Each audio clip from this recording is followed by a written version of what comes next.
Hello and welcome back to our channel. Today's video, let's learn how we can disable Reels translation. So first off, head over to your application Instagram, then get logged into your account. You'll have to access settings, so tap on three bar icon. Now from here, scroll all the way below. Under your app and media, you will see language and translations. Tap on language and translations. Here you will see Reels translations. So tap on preferred languages and here simply remove English. Now simply select edit, then tap on add languages. If you would like to remove a language, you're going to have to first choose another one.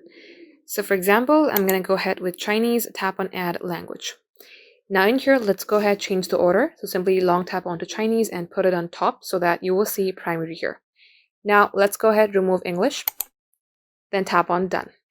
And as I do that, this is how you can turn off language translation on Reels.